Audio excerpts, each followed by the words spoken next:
Hello loves, and welcome back to the channel. Today we are going to be doing another Orisha story time. We're going to be reading from the African narratives of the Orisha, spirits, and other deities. This is a really thick textbook of different stories from the African diaspora, and I'm just really, you guys know we've been doing this series for a while. There's going to be a playlist that's going to come up here if you want to see the rest of the Orisha Storytime series, where we dive into the stories and we look at some of the lessons within the stories as well. So we're gonna do a really cool one today, and I feel like it goes in with, you know, the times, what's happening right now, and it always kind of sinks in with what's happening now with the times, right? But before we get started, do not forget to sign up for tickets for the Healing Generational Trauma workshop that I am doing tomorrow. Today's the last day to get tickets. If you are watching this at a later time, or if you cannot make it for tomorrow's workshop, it's absolutely okay, because the link that you get from getting a ticket automatically is available for replay, so you could replay the live even though you're not present. And if you're a Patreon member on the High Priest level, you can access all of the past workshops, including the one that we're doing tomorrow. So yeah, definitely make sure to check that out at the link down below.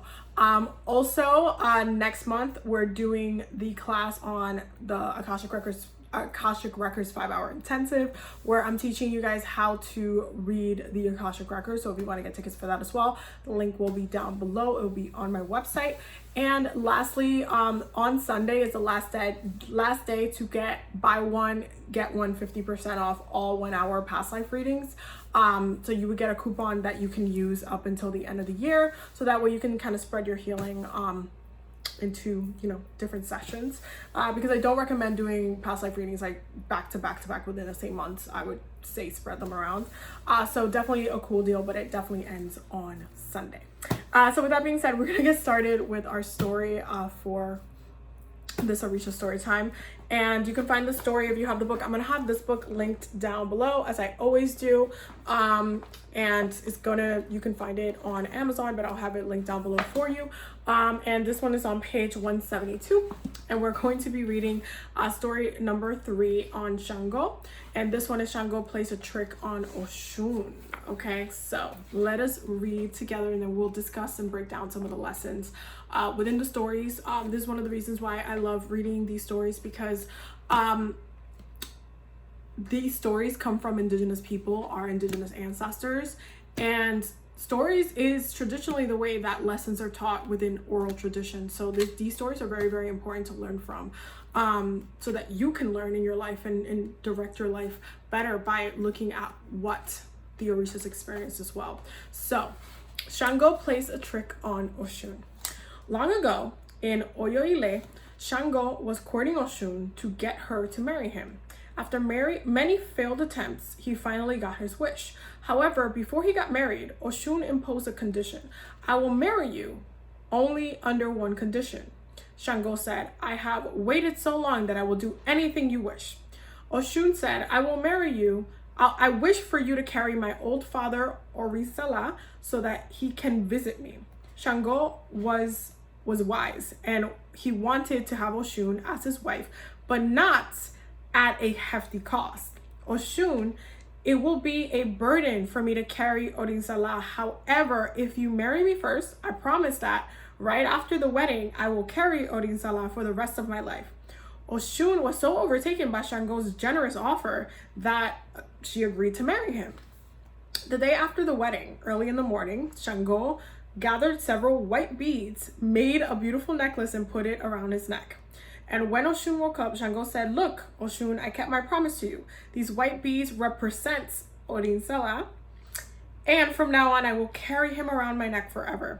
In this manner, Sango married Osun, and by playing a trick, kept his promise to her. Okay, so I definitely, as always, feel free to comment below in the comments what you took from the story.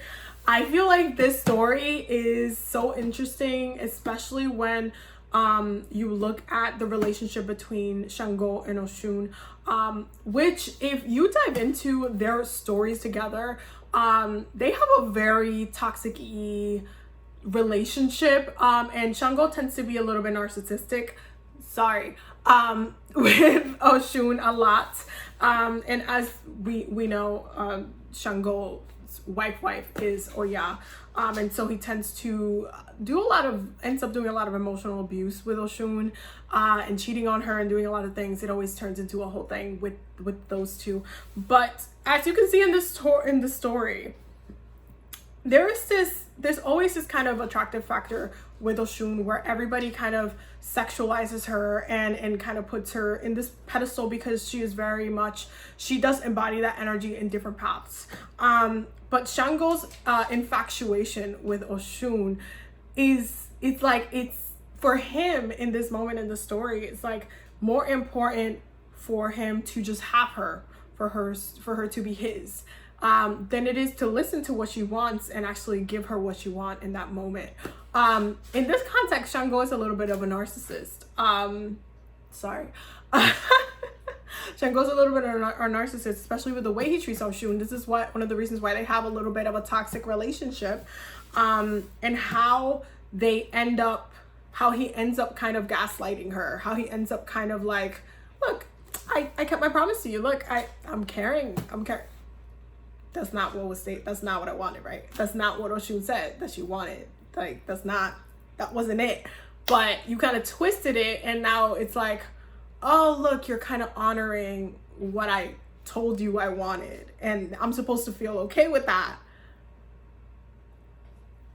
You know? So it's a really interesting way of gaslighting Osun. It's a really interesting way of like kind of, you know, having your cake and eating it too. He didn't want to have to do what she wanted, but he wanted to marry her. And it's kind of like, it's interesting how the wedding starts off on a on a lie itself. Like, it starts off on a lie itself. It starts off on deception, right? And this is one of the biggest problems with their relationship, because their relationship tends to be him either cheating on her, gaslighting her, like emotionally abusing her. Like, there's a lot of issues with Osun and Sango. And so it's so interesting how their marriage itself starts off with this kind of like, yeah, I did what you said you wanted. I'm doing it. And we're married. Like, I got my cake and I got to eat it too. It's very, very, very interesting, especially because sometimes Sango can represent toxic masculinity in a lot of aspects, depending on, you know, what past we're talking about, but also depending on how like a child of Sango expresses themselves. Sometimes childs of Sango can be very much narcissistic, or can be like really manipulative in that way. And it's really important to kind of pay attention to those flags, okay? Not all of them are like this, but they can express some of, you know, Sango's behavior in this way. And so when it comes to this relationship with Sango and Osun, this is why a lot of the time when I'm in a room where there's a child of Sango and a child of Osun, I'm always like just paying attention to how they're relating to each other from the side. Cause like, it's like knowing the tea and just being like, you know, because it's always something. There's always a drama between these two. And so it's interesting how Sango's approach to Osun itself is like, oh, I could just have you if I just if I just do this. Look, that's it. And I got my cake and I ate it too. I convinced you to marry me first. I disregarded what you wanted. I pushed it aside. And to make myself feel better about doing what you said you wanted, I kind of just copped out of it entirely. It's so interesting. Their relationship is so interesting. But I think it's really, really important to see and understand the way the Orishas relate to each other, especially with how often they connect with each other and experience each other, and their lessons that they give each other within their stories. Because you can see from the beginning, right off the bat, how Osun and Sango will have issues because of how he treats her. Like, this is immediately a red flag. This is immediately like a red flag. Imagine someone manipulating you into marrying them. You know what I'm saying? So it's really important to look at these stories and the lessons that they have behind it.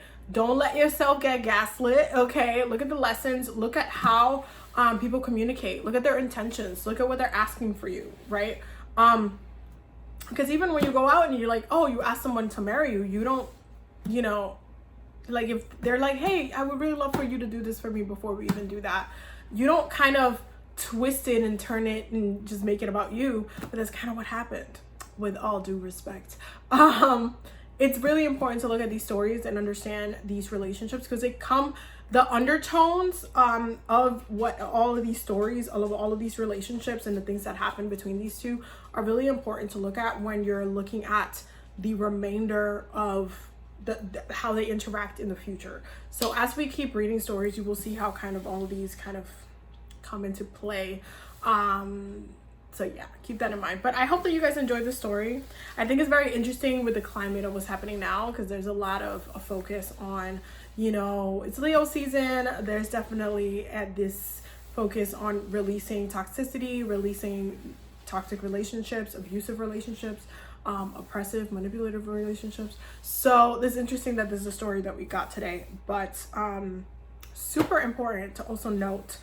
Super important to also note. A lot of the time when we look at different ancestral stories like this, there's a reason why they have these lessons, because they do mirror in the real life and the real world. So it's important to see that. But yeah, I hope that you guys, you know, let me know what you took from the story, and you know, yeah, let me know what you took from the story, and I will see you in the next Orisha story time. And as always, I will have the link to the link to the book down below. Thank you guys for all of the love and support, and yeah, I will see you guys in the next video.